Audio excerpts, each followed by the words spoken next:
to the Daily Sigh. Today is February. No. Today is Friday, April 10th.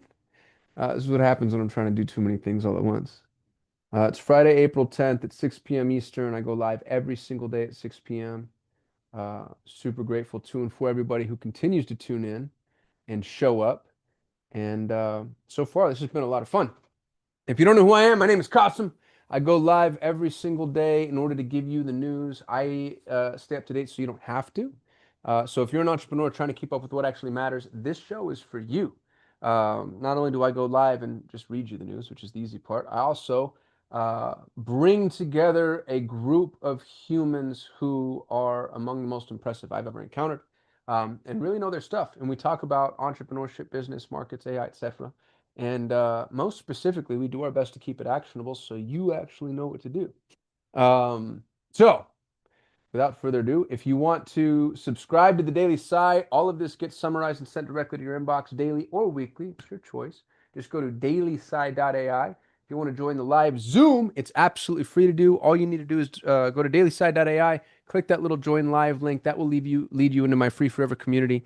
In the calendar, you'll find a link to the Zoom. Come join us, hang out. We'll have lots of fun.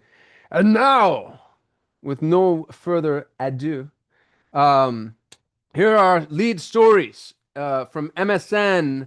SaaS stocks face meltdown over AI disruption. Investors are aggressively pulling capital from SaaS sector because the traditional pay-per-seat model is perceived as vulnerable to autonomous AI, to say the absolute least. If you weren't here, a couple of weeks ago, we had Kamal Ravikant on. Kamal has, I think, more access to better information than anybody I know personally. And he was telling this to us live, and he actually shared that with me a few months ago too. He's like, dude, everybody's running from SaaS. So this is old news in a lot of ways, and it's interesting to continue to keep an eye on because SaaS is that's been a cornerstone of the 21st century business world, and the fact that it's sinking the way that it is, it begs the question, what's the next asset class? So that's a good question for the council. I'd love to know, where do y'all put your money? Like, where are people parking money? Because it feels like there's nowhere for it to go. There's $3 trillion waiting in the wings, and nobody knows where to put it. I feel like it's going to rush into real estate. That's the thing. It's like, where else can the money go except real assets? We saw it happen with precious metals. Gold went from 1,800 to $5,000 an ounce of what felt like overnight. Silver's doing the same thing. What other asset classes? Uh, where's the safe haven for money? That's a question. From TechCrunch, the era of clicking buttons is over. That's a quote. The former CEO of Salesforce is explicitly stating that the core SaaS model he helped build is dead. His new platform, Sierra, uses natural language to build specialized agents that bypass traditional dashboards entirely. This is interesting. This leads to a screenless future. I imagine for founders, this is the blueprint for the next decade. Do not build apps, build automated outcomes. Interesting article. That one's worth reading. From Reuters, WTO digital trade moratorium expires, threatening new tariffs. Oh, good. A 28-year-old global agreement to keep digital trade duty-free has lapsed, opening the door for governments to tax cross-border digital services and downloads. This could significantly increase operating costs and regulatory complexities for any founder selling digital goods, SaaS, or AI services globally. But we know that our government wouldn't do something from an international perspective that would be cutting our nose off to spite our face, because why would we do that? Investing.com reports Wall Street repricing GitLab over AI risk. Guggenheim downgraded GitLab, specifically citing AI disruption risk. From CMS Wire, Canva acquires AI marketing team. I reported on that yesterday. That's really interesting. It's interesting to see products performing services that jeopardize their primary user. And I don't know that they have any other choice. From TechCrunch, AI automates physical mining operations. That's super cool. We've talked about that a little bit before too. Fully autonomous trucks are being deployed in Utah mines, showing that automation has moved beyond knowledge work into heavy industry. Amazon sellers face cash crunch from ad policy change. Amazon is now deducting ad costs directly from earnings. Oh gosh, eliminating the float sellers previously used to manage working capital. Coherent Alpha in merger talks. I don't know who either of those companies are. The two companies are discussing a merger to create a sovereign European AI alternative. A stronger competitor to US-based labs could stabilize pricing and provide better data sovereignty. We shall see. Those are the news stories. If I missed anything that you think I should be talking about, please feel free to hit me up in Messenger, wherever it is that you happen to be watching. I can't keep an eye on everything. And the more that y'all help, the better this will get. Now, let's turn it over to the council, the moment you've all been waiting for, when I shut my face and we begin talking to smarter, better looking, more adept people. Uh, we've got Grant, Brandon with the backlight. Nice backlight, bro. You're just doing it, dude. You know what you're doing. Neil, Larkin. Second time I've been on a call with Larkin today. Lucky me. Clinton, missed you yesterday. You're dead to me. Elliot, Jacob, Dylan, Jason Croft, Stacy Clark. Stacy, is this your first time joining? Thanks for being here. Can you tell us how you found us and a little bit about you? Yeah, so from the guy who's according to my screen right next to me, Grant Fullenbach, we're in a couple of well, we're in a couple of things together, actually AI cohort and some other things. And I saw since he told me about it, I watched the what he shared with you guys yesterday, I think it was amazing. He's always amazing when it comes to these things about Notebook LM. So I got to check that out, Grant. So thanks for sharing it with me. And so I am Stacy Clark. I'm known as the Maximizer. And I like to tell people that I'm not as young and hot as I look. I'm seasoned and marinated, but not done yet. And what that means is, and the reason I say that is that's when I tell you I've been in business in some form or another for over 40 years. Got my first computer when I was 13, and that's 47 years ago. So I've been doing a lot of stuff with tech in a lot of ways for many years. And I've been using AI for about 12 plus years because I've been using so many tools that had it in it before there was a chat GPT. And I'm glad to be here with you guys today and learn more about what you're doing I'm and so glad you're learn here. from you. You got the best elevator pitch capabilities of anybody I think that's been on this call so far. You were just like on it. I love that. I could learn a lot from you. And at the risk of sounding like I'm pandering, I really mean this. We need more feminine energy. This up into I this, agree. Deborah's holding it down every now and then, we get some gals that sneak in, but I think, you know what, I think it's Grant. I think he's pushing them away. He's scaring them off. So whatever we can do, Stacy, I'm just kidding. I don't know what it is, but if y'all can help us, that would be great. Alternative perspectives are always uh, greatly appreciated. So thanks for being here. Deborah, thanks for continuing to come back often. Jason Croft, I see you here. What's up, buddy? Neil McSpadden. Kai, always a pleasure. Mindshift Mentors, who are you? Is this your first time here? Would love for you to introduce yourself as well. No, it's Steve Nelson, mate. Oh, I've what up, been. Steve? I don't know why that's come up. I should change that name over. Sorry about I like Mindshift Mentors too, but I'm that. glad I know who you are. Thanks for being here Yeah, again, man. yeah, I'm here. I love it. All right. What do we need to talk about? First of all, yesterday the call from Alan was freaking mind melting, and there's still a lot about that I need to unpack. Happy to revisit. Elliot said that he'll give the internal counsel a sneak peek into their product if anybody wants to pursue that. Um, Next Tuesday, we've got Tommy Mello coming, who built $1 billion company, billion with a B. We're only going to have 30 minutes with him, by the way, but it's still very generous and gracious. And so we'll be super respectful of his time. What's the unlock today? What do y'all want to talk about? What's on your minds? I'll just throw this out there for everyone. Chrome has released their vertical tab organizer. So if you've been using Arc and no longer want to be using it and just want to stay native to Chrome, you can go into your flags and turn that on. No You way. know how to use Chrome flags. I've And been then you using can Arc, use, but I'm too deep now, dude. I can't migrate away. There's too much. Too hard. but if you're I have tired of something looking at else the to top, share when you guys, if you want to know about something else that happened. Yeah, go for it. So because Grant just talked to us about Notebook LM, and a day or so ago, and I know that someone had mentioned this about gems and Notebook LM. So if you have Notebook LM Pro, you probably saw in the last couple of days, now notebooks are natively in Gemini. So when you're in Gemini, you can either start a new notebook from within Gemini or add a notebook and add things together. So it's a new filing system. And I'm sure Grant could talk more about that as well. But I saw it and I played with it already a little bit, and it's pretty cool.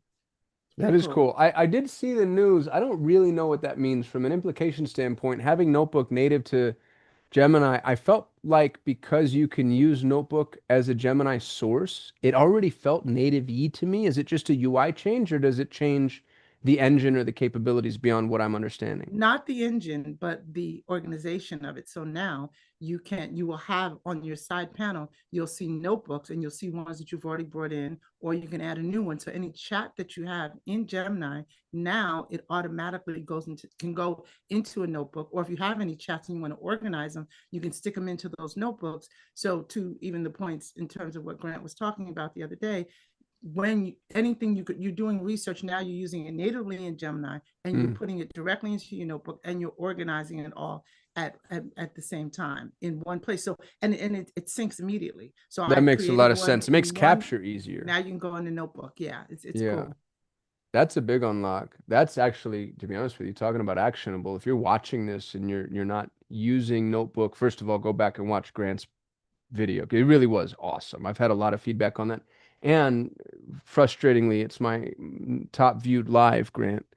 So I don't know why that makes me hate you a little. My audience likes you more than they like me. And Notebook ends up being just this massive unlock, and Grant knows how to use it better than anybody. And to the point that Stacy's making, having it inside of Gemini, from what I'm hearing, it's actually not as much about drawing from as it is capturing. Like it just makes it that much more accessible in app. Capture is the key right now. If you can capture, then you can figure out actioning after the fact. What did Deborah say here in chat? Let me pull up chat. Bam. I tested prompts for Just as a point to keep in mind, I just pulled up Gemini and pulled in the notebook for the Daily Sigh archive, and I was asking it about stuff, and it immediately went off the rails with external stuff. So, something to keep in mind when you're using Notebook inside Gemini. You mean it went off the rails with out of context? Yeah. Interesting. And so the first thing, so I just, I included that as a source in the Gemini chat, and I said, can you give me the high level updates from this week on the Daily Sigh? And it said high level updates from the Daily Sigh on Wednesday, February 25th, focus on shifting landscape, blah, blah, blah. I said, okay, try again with today being April 10th, 2026. And then it's still talking about tariffs and State of the Union and crypto infrastructure, which is probably stuff has been talked about, but not this week. That's the problem with context, right? Is the context needs to be weighted. That's like the rubric. And so if it's been mentioned one time, but it's still made available, that it tends to taste like the wrong rabbits down the wrong holes. Yeah. Neil, you said something that's interesting. I was talking about where to put money, and you said not an asset class per se, but I think robotics continues to be the biggest opportunity. I absolutely agree with you philosophically, but I can't figure out what that means in terms of like where I deploy. Like who do you believe is figuring that out, and where would you invest? Give me stock advice and guarantee the outcome. Okay. I guarantee that this is worth exactly what you pay for it. Yeah. So, I mean, I think Tesla is going to be the biggest in the space. Same. And I mean, I think Tesla will be the manufacturer and the biggest and the number one seller of robots. I think in a decade, we could easily have billions of humanoid robots doing manual tasks. But there's the whole supply chain going up into that, from motors and rare earth magnets and all that stuff. So I have not done enough research on my own beyond deciding that I think Tesla will be the market leader. I know there's the figure robots are starting to be, I guess, showcase worthy. Boston Dynamics or Boston something. Yeah, Boston Dynamics. They've always been the bell of the ball, right? They're the ones that had that dog and yeah. They've had the dog, they've had the kung fu robots and all that kind of stuff. So Yeah. I imagine they'll be a big player. Yeah. Well, as soon as that's what we're waiting for. Like that's when I call it the analog to digital conversion. I guess it'll be the digital to analog conversion, but like as soon as robotics really connects with AI, I think that's when we see the promise of AI fulfilled. Yeah, and obviously we need all the data centers and all the compute to power all that stuff as well, Yeah. along with the just straight up electricity. Yeah. So, That's what I did do well. You know who I listened to? Oh, you know who we should have on the call is Dimitri. Oh, dude.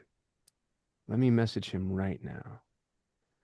So I buy all my stocks based on the advice of two humans. It's Dmitry Smirnov and Perry Belcher.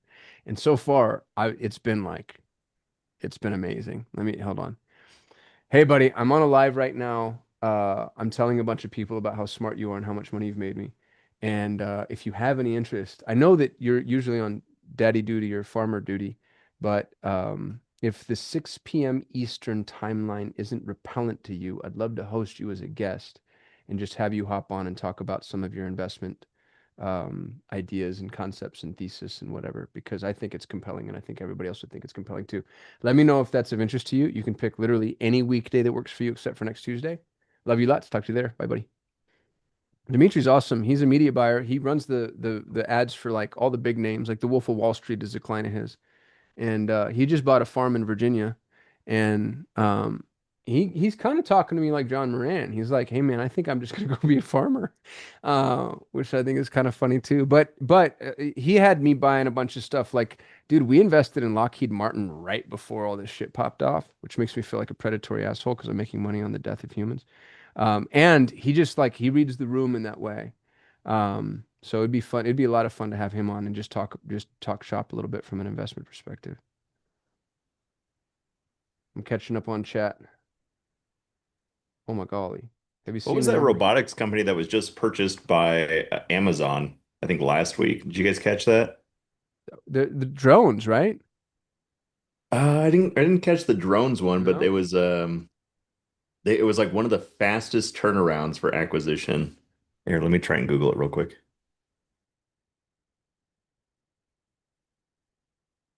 I liked what Stacy said about Notebook. No longer the walled garden Grant talked about if you do it the Gemini way. That is really interesting. All right. Well, I have they had a dog at the New York Auto Show. Oh, that was Boston Dynamics. I have an idea. Can I pitch you on something? I built something that I don't even really understand it. I'm going to share it though. And then here's my idea, because I want this to be an incubator. And so I can't keep saying I want it to be an incubator because that's like a child just stamping his feet and holding his breath until somebody does what he wants him to do. Instead, I'm like, all right, if I want it to be an incubator, why don't I go first? So here's the idea. I had a long talk with my AI advisors, which y'all know how those go. And I basically I was really taken back by Moltbook because that's one I should have thought of. Like Moltbook pissed me off a lot. And so if the idea is that everything that exists for humanity will also have to exist for agents, and this might already exist by the way, but I did a cursory search and there wasn't anything exactly like what it was I was talking about, and so I don't think it does. Um, the thing that I talked about with my Claude advisor was agents need a Wikipedia, and there's elements of it that exist, but there's really nothing that's taken the clear primacy, let's say.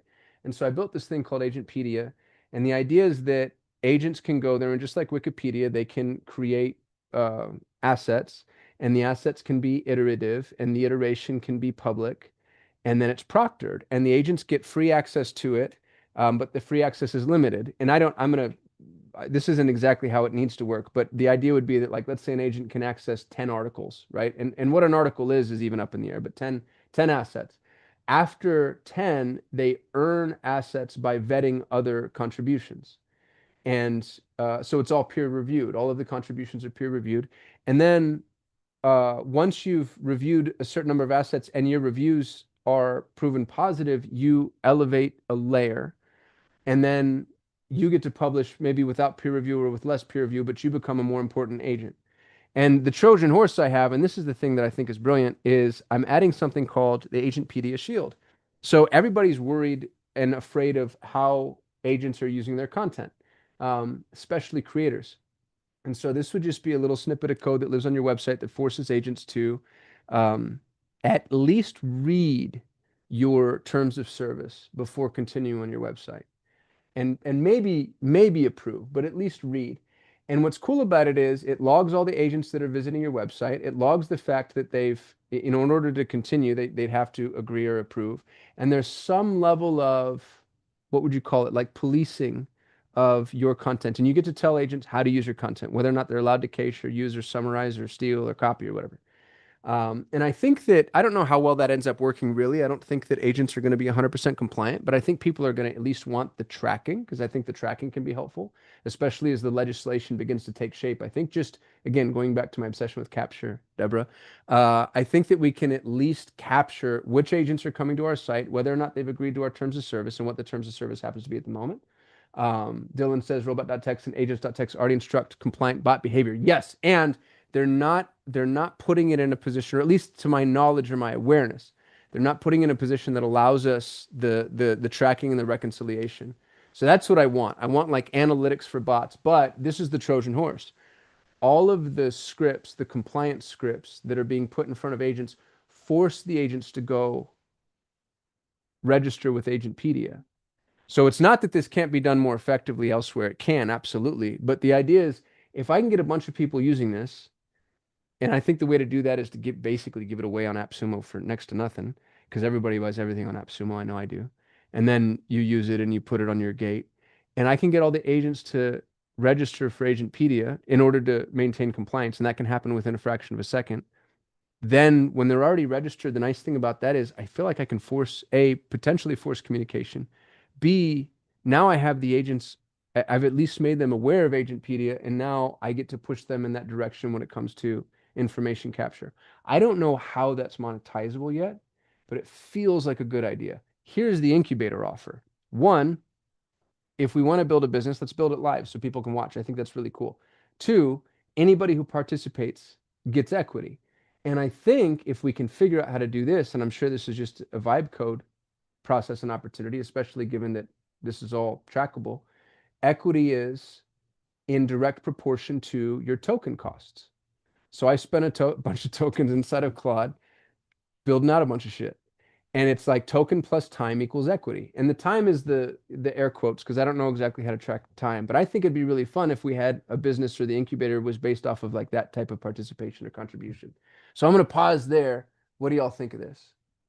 So the most efficient coder loses. Yes. Thank you, Dylan. Help me figure out how to make that better. That's so funny, dude. That's a tricky problem. There, uh, I took Scrum Master training a long time ago, which is bullshit. But one of the things they said is that whenever you, and this isn't a Scrum thing, but whenever you apply a metric, you optimize for the metric. Yeah, you So gamify if 100%. you judge it's the Scrum is a flavor of agile software development framework. So if you say you have to complete X amount of tasks in a week, they will just divide up their tasks into smaller pieces so that they're completing more tasks. Mm. And this is something that people have been trying to do since code has existed. So yeah, that's a tough like because if you go by lines of code, I'm just gonna double space everything and put doc strings, which are like 5 lines each on every function, so Yeah. or commit frequency. I'll just make smaller commits. That's a tough one. No matter what we gamify the KPI. Let's take the KPI out then for a moment and just talk about the idea that we all build something together and then somehow slice up the pie. Even if it's just a vote, dude, like at the very end of this, everybody gets to say, you know what, I think Dylan did about 15% of the valuable work. I think he gets about 15% of it. Like that's better than nothing, right? Does anybody know what a merge conflict is? No, I bet I'm gonna find out though.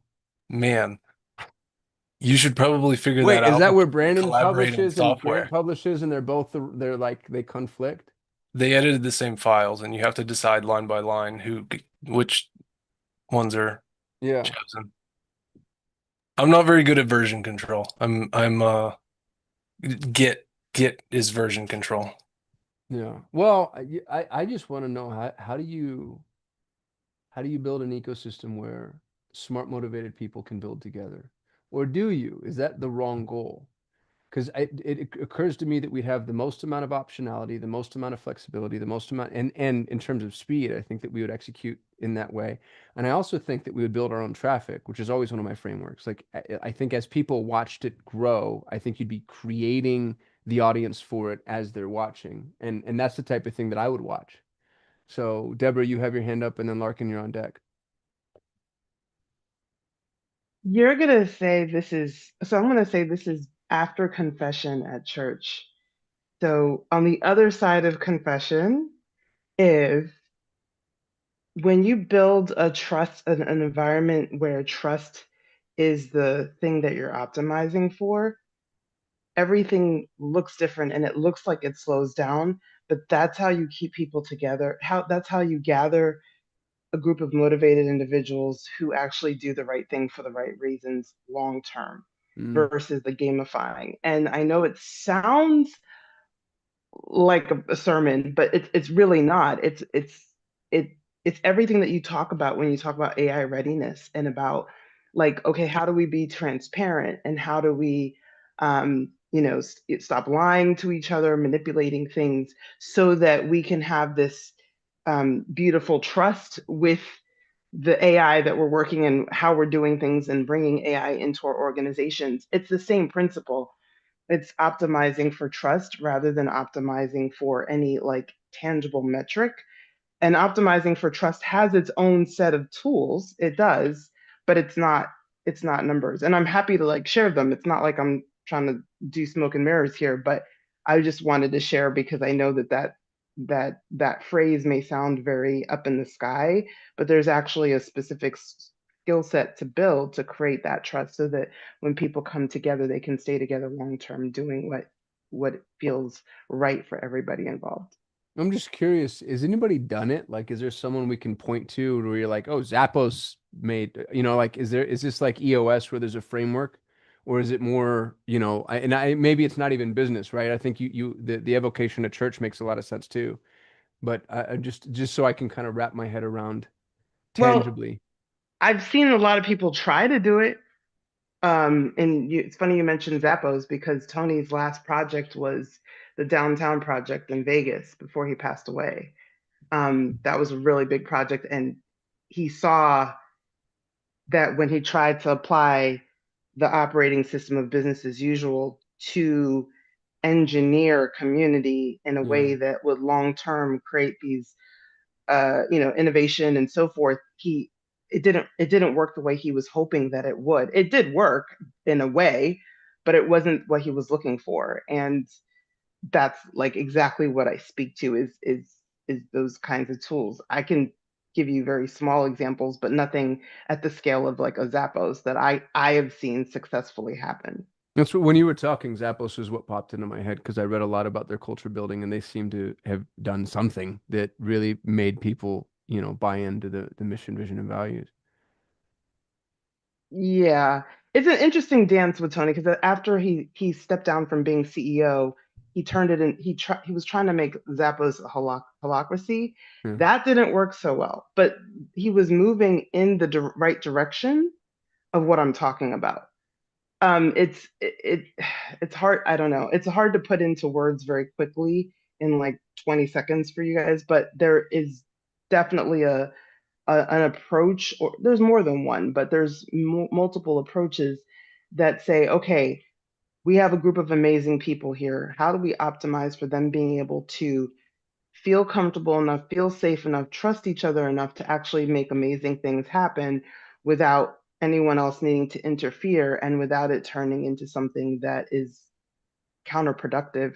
Mm. There are absolutely approaches to doing that, but honestly, I don't see them large scale because I don't think it works like that. I think it works in small groups organically and then it grows. But the speed of business as usual never allows it to really get off the ground because you have all these other pressures that come onto a group. And that's what I've seen just happen time and again. It's like you have to be patient to allow that to grow.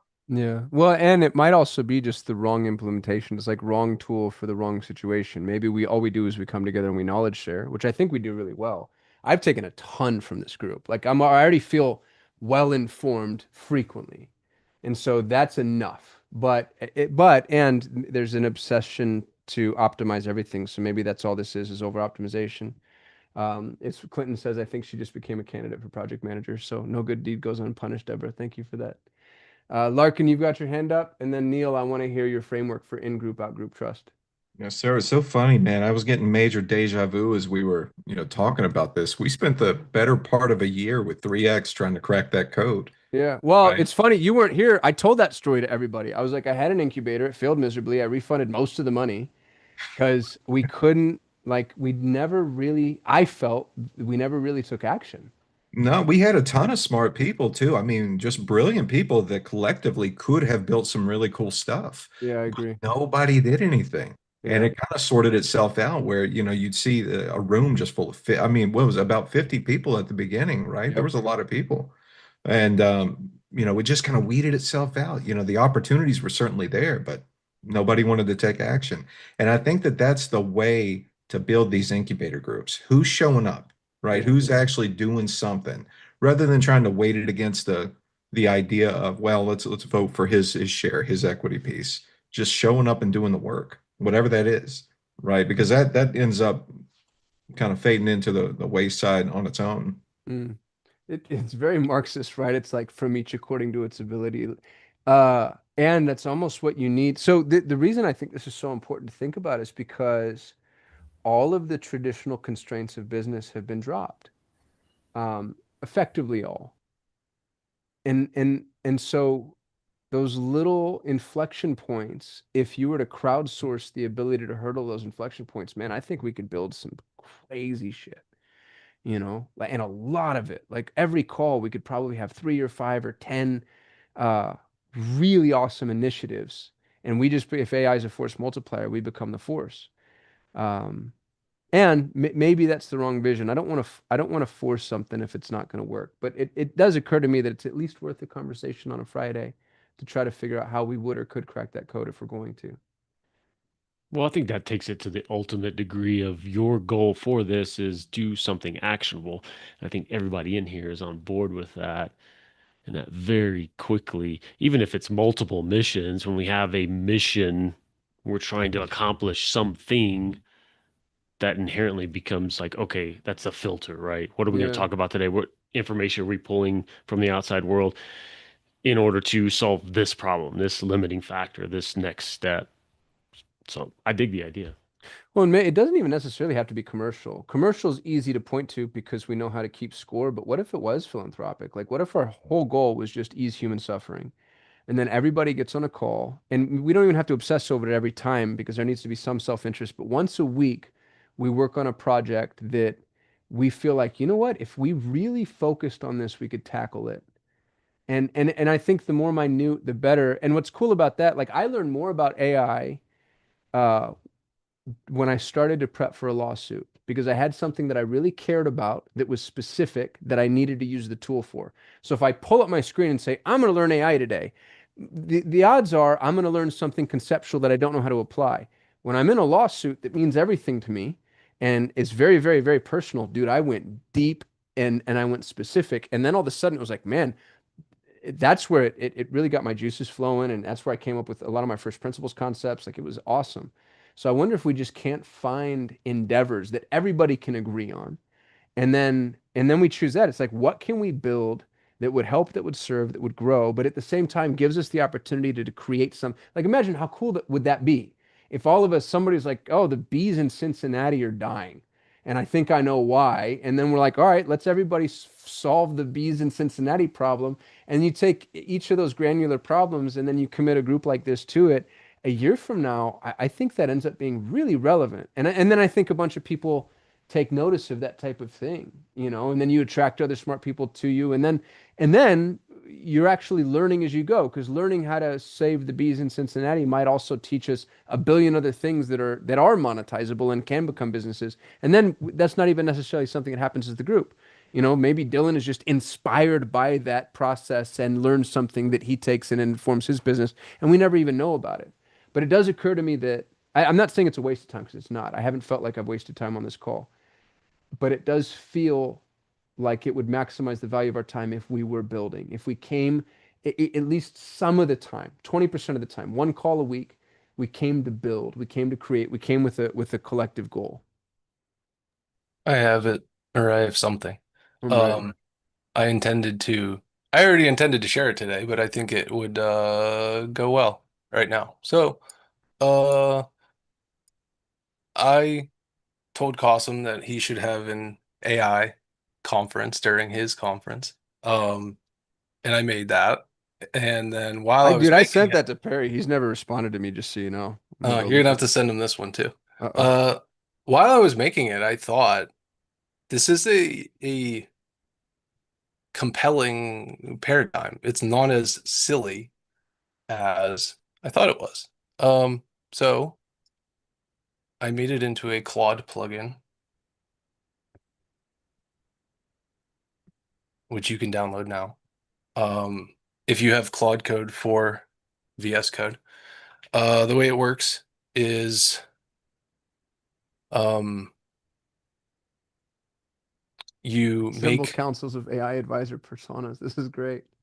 you make personas, either real or imagined. If it's real, it will research the persona and create a file for it. If it's not real, it will ask you questions in order to generate this persona. Then you can create councils, which are combinations of these advisors. And then there are deliberation styles. Currently, there is roundtable and telephone. Roundtable is they all respond to the prompt and then they read each other's responses and then respond again. And then the orchestrator uh, synthesizes. And all of the personas are subagents. So it keeps the orchestrator's context clean because the context is like there's just so much text that comes Hmm. out of this that like it takes a long time too. I have let me see if I can share a file. I can give you a result from one of the ones I ran, but I would like beta testers. I'm really curious how people would use it. It's there's no code. It's all files. So everybody here, as long as you have VS or I mean Claude Code, then you can try out your own thing and I can show you how to make a pull request, which would be contributing to the GitHub. Which is not that difficult. Uh, here is um, Warren Buffett, Marcus Aurelius, Tim Ferriss, James Clear, and Cal Newport answering the prompt, what should a 30-year-old optimize for such that when they are 80 years old, they will feel they lived a good life? And it came out way cooler than I thought. They like actually because they read each other's responses, they like actually interacted and acted like they respected each other and were like swayed by each other's opinions and things. Uh, I've only gotten to run that one. Um, I was going to work on it more last night, but I worked on something else instead. Uh, Wow, if you How spend long did it 50 run years for? arranging your life to please a ghost, you will live as men already live. 10 or 15 minutes, I think. Yikes. I don't know. Whenever AI is running, it feels like 3 times longer than it actually is. But I left and came back and it was still running. So, Dylan, if you want a deep dive on this particular topic, I've done a lot of thinking and research on this, but probably beyond the scope of what we want to talk about here. Well, I don't But know that it is. What do you mean? Thinking and research on the council or the not council? on the council, on the question of how to live so that you're not so that at 80 you have lived a life, well lived. Uh, but I don't want to get on a soapbox. Just ChatGPT. I asked ChatGPT what I should ask these 5 people, and that was what it said. it's a good question. Yeah. Probably the top three questions to ask in your life. But In case in case I'm sorry to cut you off, Yes. they all agreed it was a small number of close relationships, and then Tim Ferriss threw in you should make one outsized bet, like take one big leap of faith, and then close relationships. Sorry, Neil. I think that's fairly correct. The way I approach it is there has been a lot of research done on this particular topic in terms of interviews with people in hospice care. And these are people at the end of their lives, and nurses will ask them, and all these kinds of things. And it all comes back the same. Nobody cares about work. Nobody cares about monetary things. It's all, family relationships and the people in your life. And so that I mean that's the Cliff Notes version. I just dropped something in the chat, and if I just may add it, I think that the answers are going to be skewed based on who you are and what matters to you. So it's like everything else we do in AI, we want to give it context because what matters, a life well lived to me is going to be based on what I value, and the same for everybody else. So I think that what you did, Dylan, which is amazing, and I looked at the file as well as the repo, but I think that if we take this and add to it our own personal context, telling them who we are and what matters to us, then it's going to give us feedback, I think, that includes that. And sometimes I think you want to look at both, right? You don't want to be tainted by your own algorithm, for example. And sometimes you do want it included in the context. So just wanted to share that thought. I Stacey, appreciate. Oh, I'm sorry. hold on, was it? So that is true, but some people are objectively wrong. So it's just you gotta navigate Right, which is why I that. say you don't always want to you don't want to always trust your own algorithm, Yeah. meaning you want another perspective, but sometimes you do want to incorporate it in where where you're coming from, what you stand on and believe in. So yeah, good point. I appreciate the feedback. You're correct, and that is something I would like to work into it. I was concerned about uh efficiency to start with because there is just so much text going on, and I've been trying to use less of the context window. So yeah, that I want to be able to pass files to the sub agents so that you don't have to um fill up the context of the orchestrator. So yeah, I agree. I think that there should be context involved. Um, yeah, thank you. Jacob, you got your hand up? Wayne, you're on deck. Yeah, so speaking of context, I wanted to talk about this yesterday because we talk a lot about context, but we never really talk about where to put it. And I think the best place to put your context right now is in Google's ecosystem I because agree. they have the largest infrastructure for everything. Not only do they have the largest search engine, they have the largest video search engine, which is YouTube. They have Notebook LM, Gmail, G Drive, Docs, spreadsheets, literally everything. And I know that Claude does a better job at coding, and OpenAI does a better job at writing, and Gemini is more so for image creation. Their VO is very powerful. But for your context, you can download Anti-Gravity for free, which is an IDE like VS Code, if you don't know what you're doing, and you can just open up a G Drive, build your folder there, put all of your context in that folder, run it in anti-gravity from that folder, and do all of your work there. So when you're on a laptop later, or you're building something later in Docs, or you're doing Notebook LM, you have access to everything, all your context.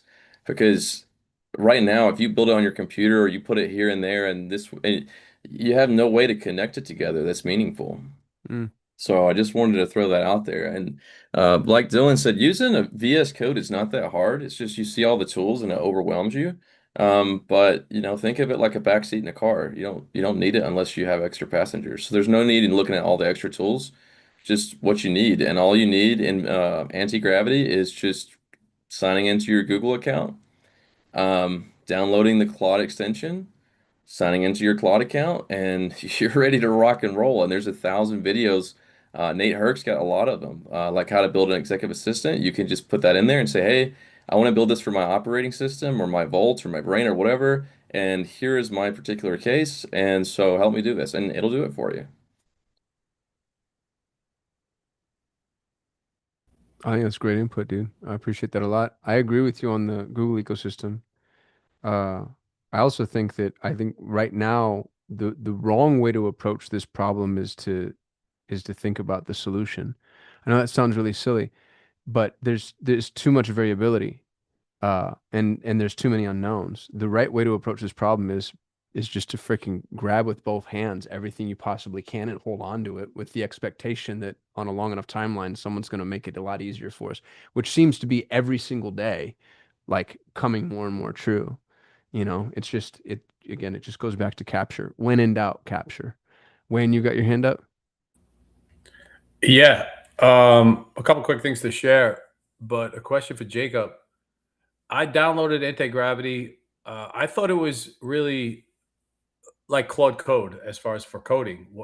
How are you using it differently? Because it sounded like you're using it very differently than I thought it was before, and I haven't really played with it It's that much. not, yeah, so that's a great question. It's not just for coding, it's for keeping things organized. So if you have a master folder, let's say it's Wayne's Second Brain, right? And this folder has everything that you have living in there, right? And you store everything there. When you open up that folder into an IDE like Anti-Gravity, IDE stands for Integrated Development Environment. It just has all that access to those files right there, that context. And you've got to structure it in a way to where it's like a grocery store. When I walk in, aisle one, aisle two, aisle three, aisle four, bread, cereal, XYZ all the way down. So you organize it that way. And there's a lot of videos online. I really highly recommend Nate Herc, because and Herc is spelled Herk. He really changed everything for me because for instance, the other day I came back and I was getting so frustrated and mad all day because Claude was so dumb. I'm like, what are you doing? This is terrible. I realized I was in the wrong folder the whole time. When I switched back to the folder I had designed and started building in, I mean, just snappy, just like that, because it has everything there. So I'll share that video from Nate Herc. Take his video, copy the URL, go to a YouTube to transcript website, get the transcript, take that transcript, and then open up in VS Code in a blank folder and just say, hey, I would like to build this. Can you help me do it? And then you just start going step by step. So why would you use that instead of Notebook LM?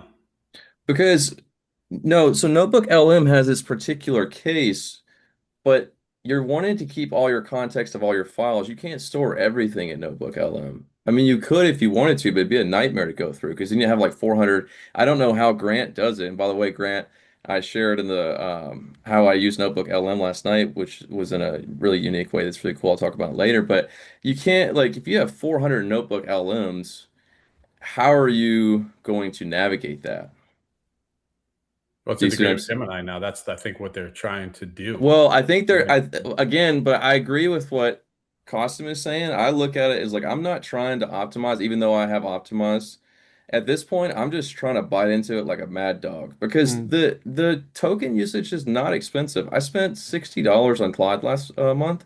That's so cheap for the amount of stuff I was able to do is insane. So I don't want to knock anybody because I've already done the efficiency part, so I don't have to worry about it now. But it's just going crazy with it. Just try to keep everything in one folder and then work from that one folder. And if you want to use Notebook LM, use it for specific cases, like use case by case things, presentations, building tools, whatever it is. Okay. I hope Okay. that makes sense. You kind of have to watch a tutorial on it. Yeah, yeah, it kind of makes sense. It's still not, it's not super clear why Notebook LM with Gemini um, couldn't do the same thing, but they're all owned by Google, so I'll have to play with them more. Again, Google, yeah, as long as you keep your stuff in the Google ecosystem, you're gonna be golden in the long run because I don't see Google going away anytime soon. Yeah, I think a lot of us are in agreement there. They look like they were lagging in the AI game for a while, but that's definitely not the case, and probably was never going to be the case. All right, I'll get to the two other things I had. One was, I don't know if this helped anybody as much as it helped me, but I basically took a few pieces of context and put them in a Notebook LM, thanks to Grant and his training, and just kind of threw them in a podcast format, threw it up on YouTube on the stuff from yesterday, because again, it was way over my head. It didn't even seem actionable to me, which was frustrating.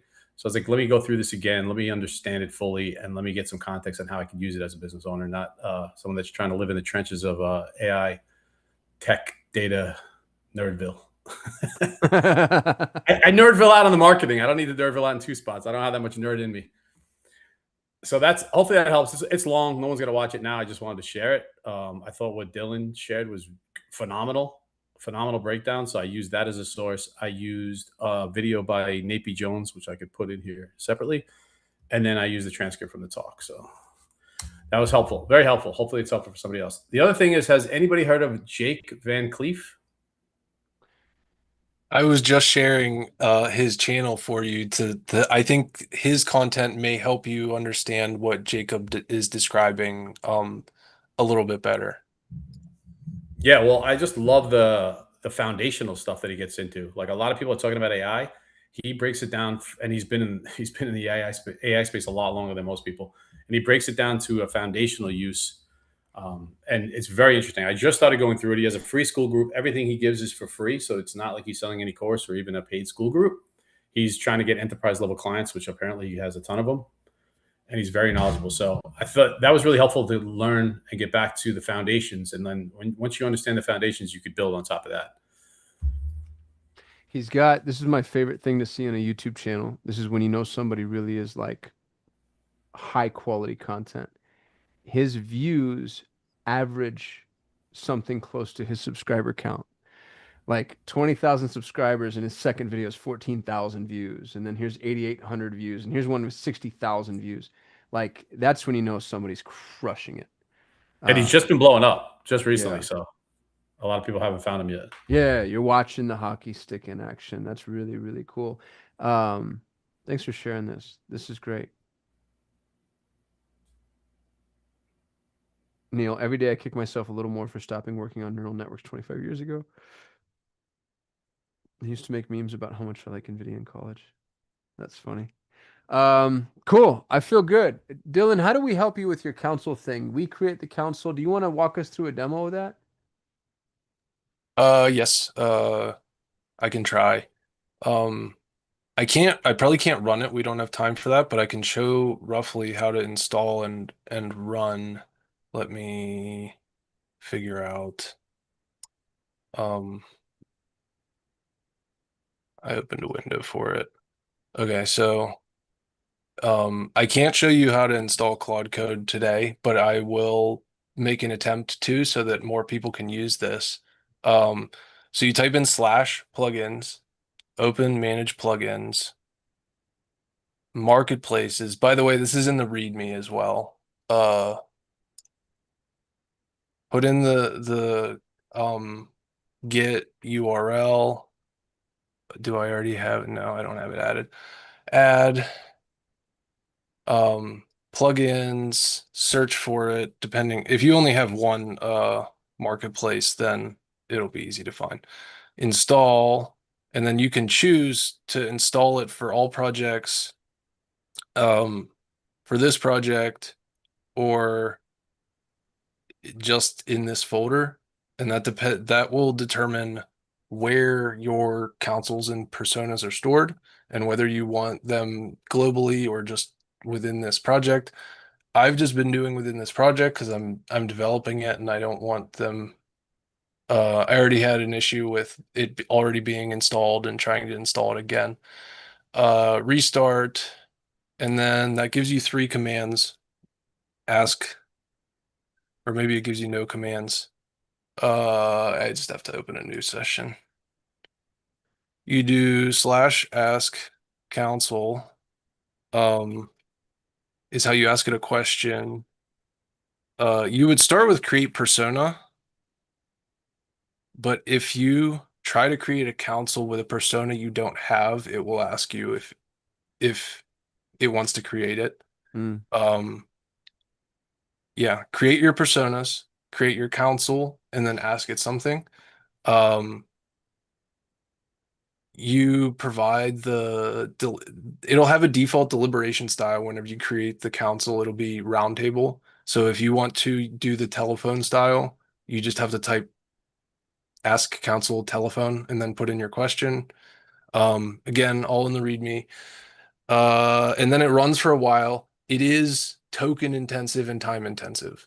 So don't do it between 5 a.m. and 11 a.m. Pacific because your No, that's a real thing. During between 5 and 11 Pacific, your usage limit runs out dramatically faster than any other time.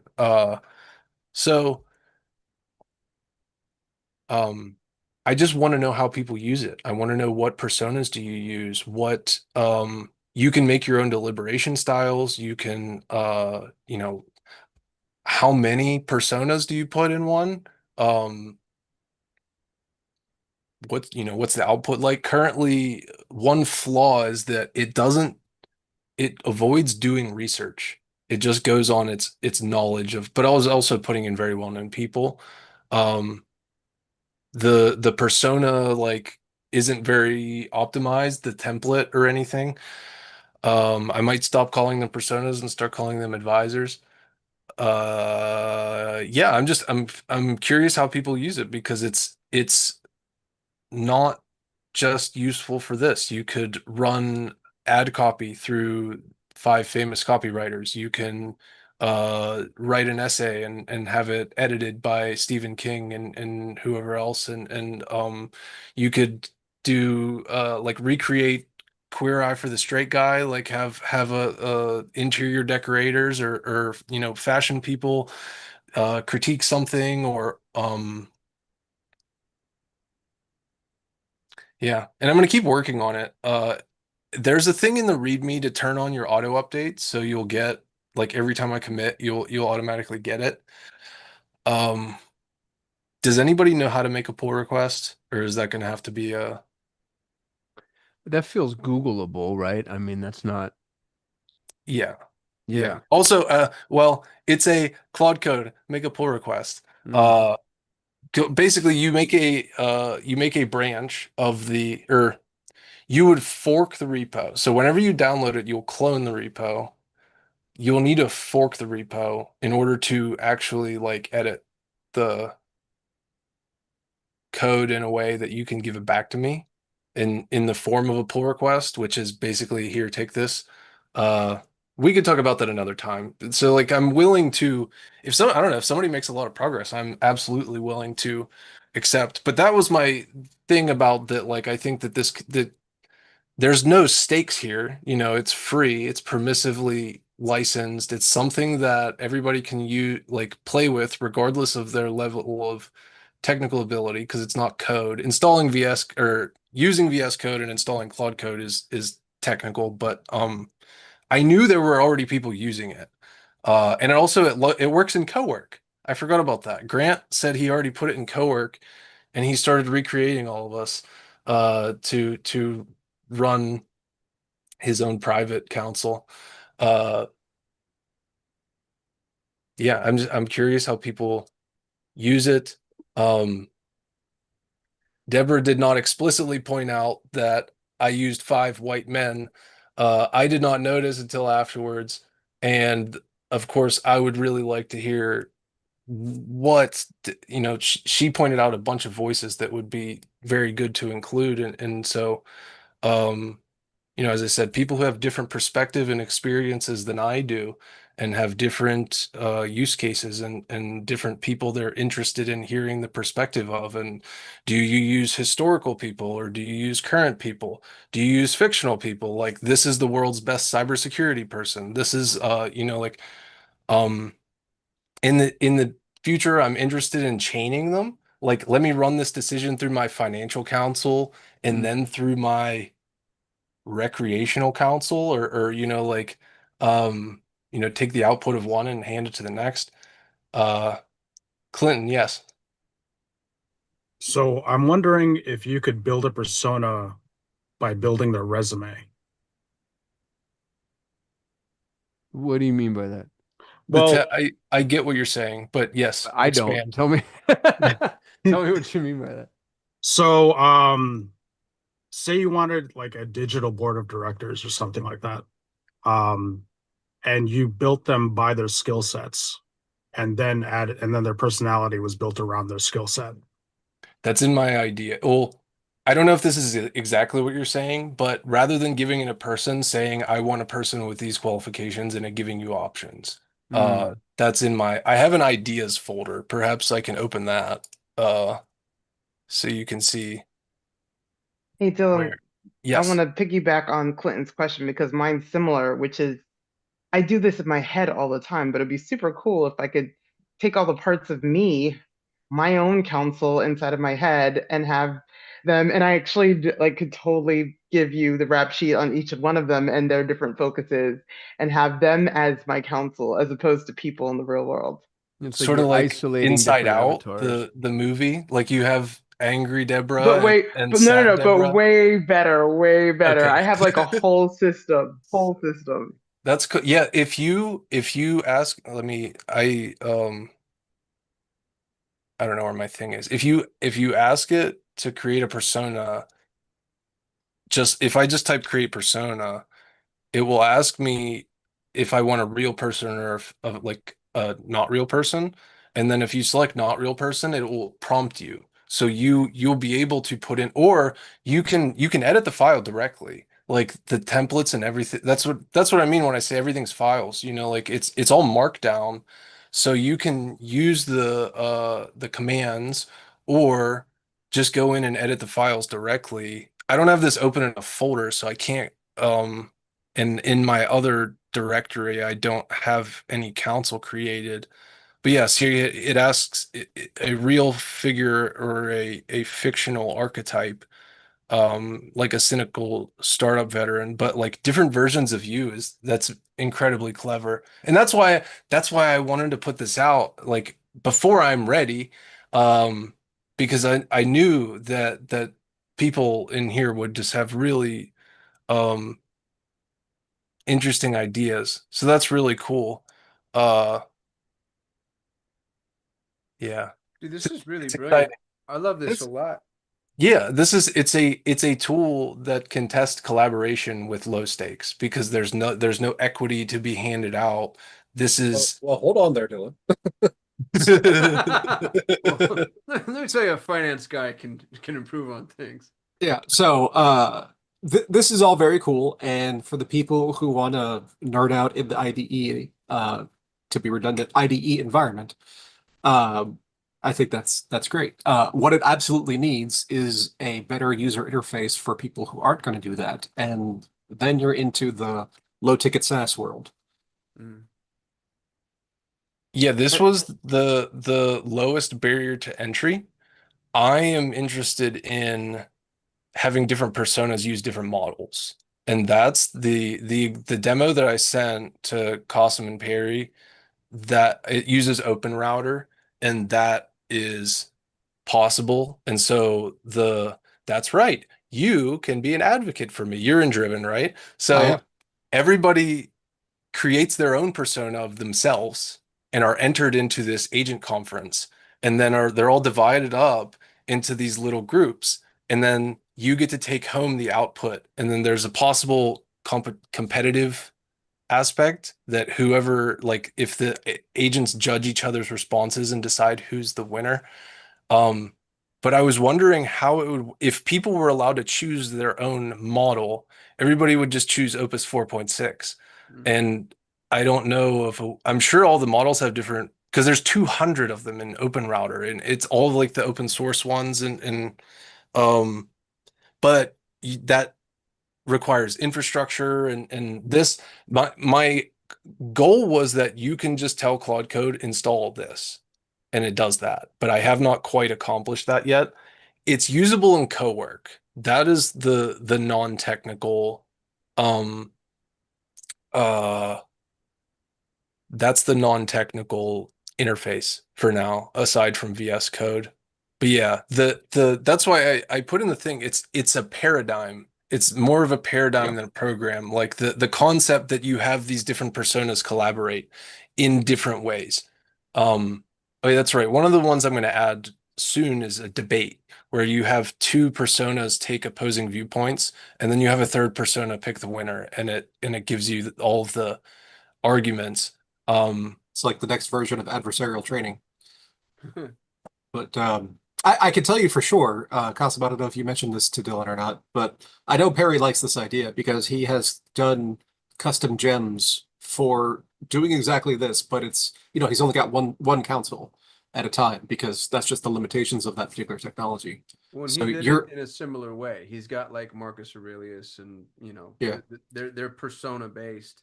Yeah, they are persona based. But you're generalizing it so that you can dynamically add, subtract, or talk to multiple personas or multiple councils of personas in parallel, which is, I think, a great next step. So, if Cossum doesn't bug him next week, I'll poke Perry about it. He just still hasn't responded to me. I want to message him. Well, Perry doesn't respond to me either, but I know. See, If he's he gonna does say it yeah the until he night doesn't. before. I'm gonna have to rush to put it all together. Also, That's wanted to possible. acknowledge, I'm pretty sure Jacob presented this exact idea in one of his like very first meetings, and I did not intend to copy it. This started with my conference thing, and then I ended up just with Jacob's idea in a different form factor. So credit to Jacob for the Council of Advisors idea.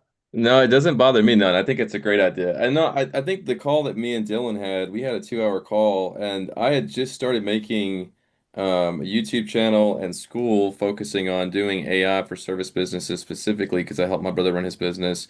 I have two other brothers in service business. I've been in a service business for 3 years before. I've got my license from the state of Tennessee for wood destroying organisms. Like I have a lot of familiarity with it. I grew up in that environment, and so we had that call and it was like, well, just because I could build these things doesn't mean I should. I think, Dylan, you're the better person to build these things. For me, I have a unique capability of able to do this behind the computer, but I can also connect in the field with people too very well. So that's what I'm focusing on right now. But what I wanted to say, and the reason I raised my hand, is Grant, dude, crazy with the notebook LM stuff, man. That presentation you gave was so good. So that got my gears spinning.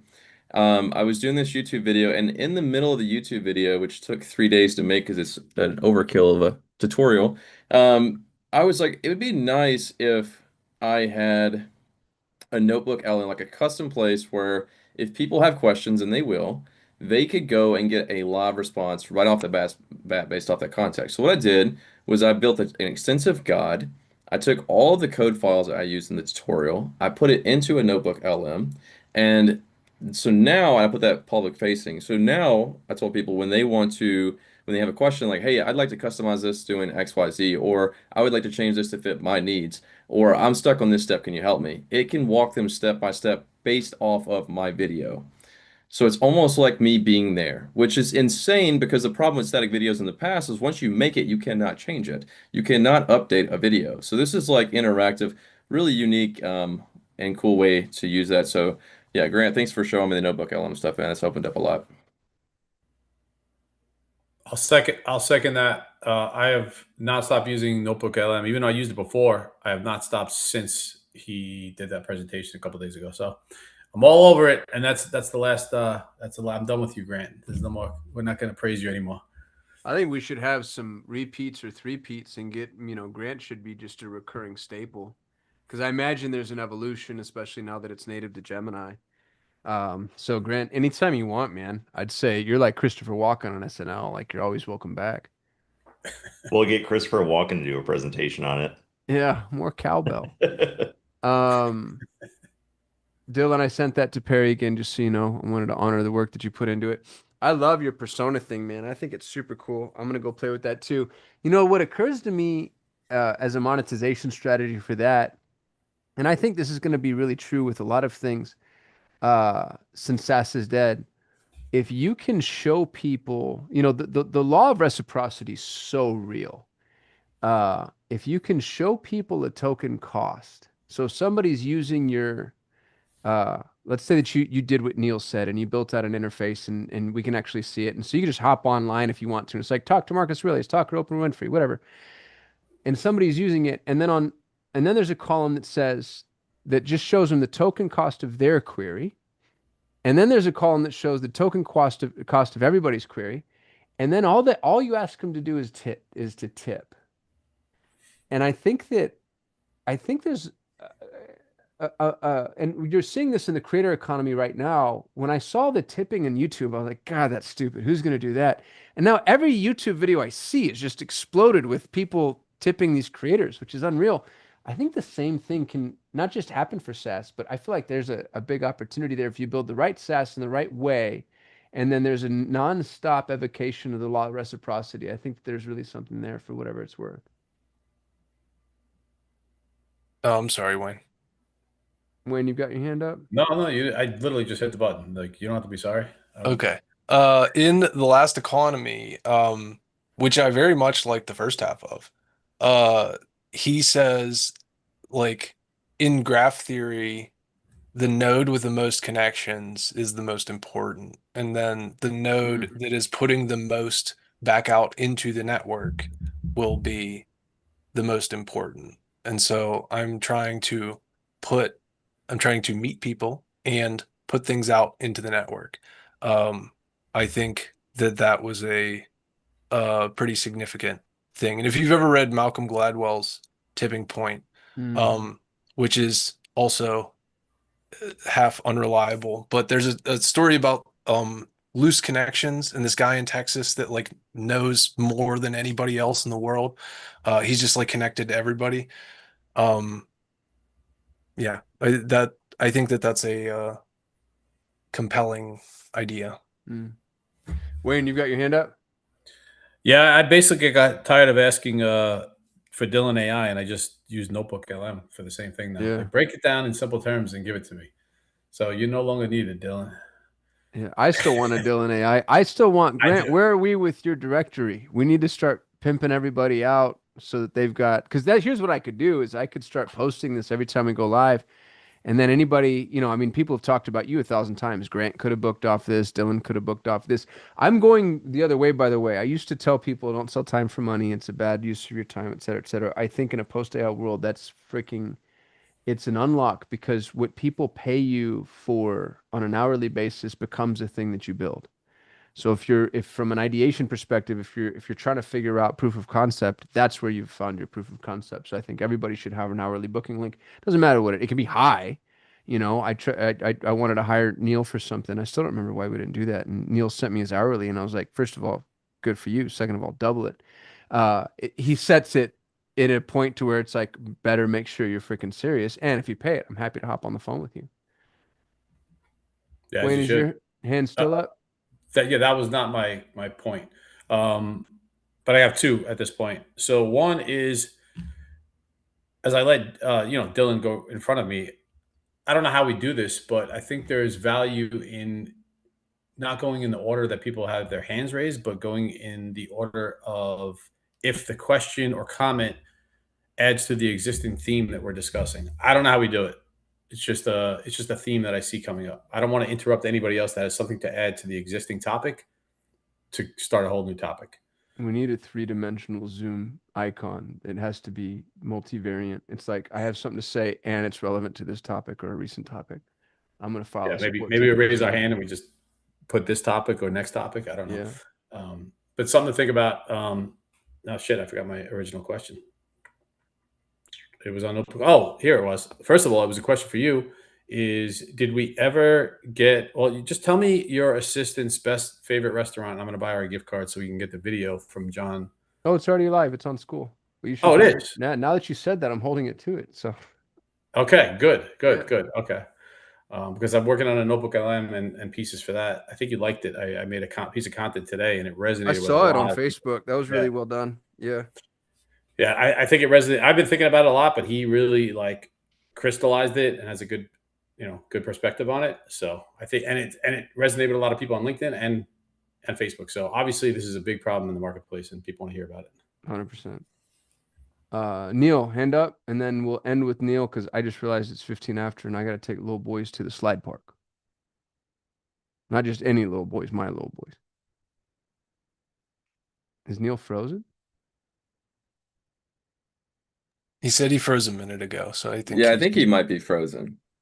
It looks like it. Let's screenshot frozen Neil. He looks so pensive. That's like it's a glamour shot.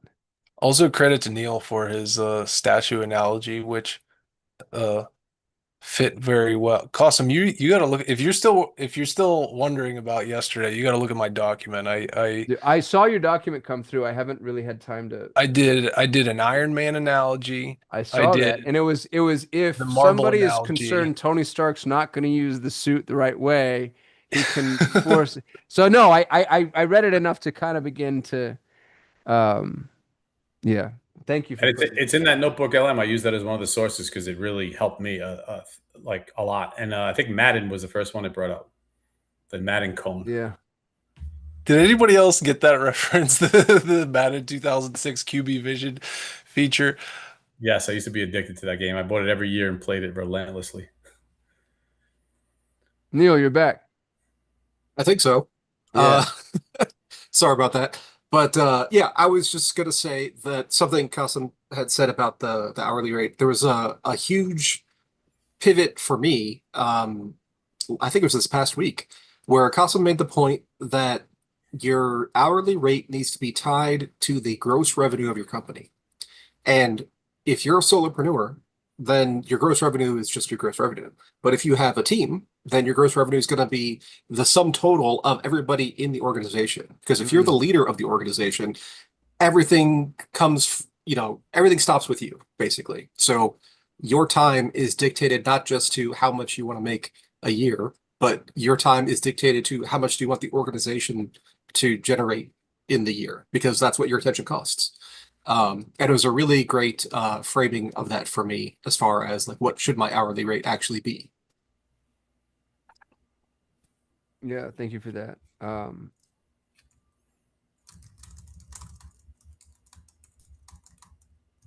haven't thought about tying it to the other people. That's really interesting. You're awesome, dude. How's everybody feel? Still good to Wayne, use can some you of the share your time? notebook again? I missed it, and I scrolled back through. I didn't see it yet. Oh, at the end of every week, Gina's going to start posting all of the chat threads so that we have them. I feel good. I'm just gonna say, Costin, real quick. When I sent that message to you last night, I just need to know what you're trying to do, and we talked about it a little bit more here. The problems you're facing, so I could try to contribute a little bit to it for what you're building. I did put it into Claude, and it said the interesting part was that that security, thing. So yeah, just later on we can talk about it more, but just so I can contribute to helping, I just need to know a little bit more like where you're trying to go with it. I know we talked about it today, but Yeah, well, the truth is I don't know. yeah, I don't, this is going to sound silly. I don't care about it enough that I would keep it like I needed something that I could put in front of the council that if it died or got stolen or didn't matter, it wouldn't ruin my life. And I thought was viable enough to be like, hey, if anybody wants to play in the sandbox with me, I'd love to have people play in the sandbox with me. And I don't know exactly where to go. It does occur to me that this is going to sound horrible, but I think it's true. It doesn't need to work. People just need to think that it works. There are a lot of tools out there like that right now. So it sounds a lot like something that could work. And I think what's really funny is, we've seen this with LLMs dot text files. Like somebody just made that shit up. LLMs were not referencing those files, but enough people started using them that now all of a sudden they're referencing the files. And so there's a lot of self-fulfilling prophecy available to us with this, any new tech. I really appreciate the question. I don't have a good answer. Dude, I honestly, I just want to build something. And more than that, I want to build the model for building things in an environment like this, because I think that if we unlocked that, it would be really, really epic. Can I ask you real quick before we sign off? What do you think is, when you say I want to build something, we have vibe coding at our fingertips. What do you think is much needed in the MarkTech space? Yeah. Well, so I own a vibe coding incubator. I don't know if y'all know that. I own what I think is the largest vibe coding incubator in the world right now. It's vcinc.ai. It's free to join. We've got, I think at last count, 4,000 people that signed up. We run a workshop right now once a month. We're probably going to do it once a week because we're making a high six-figure sum with every workshop. And we're self-liquidating in our ads, which I haven't seen in 3 years. So it's amazing. Here's the problem is, at the risk of slandering my own environment,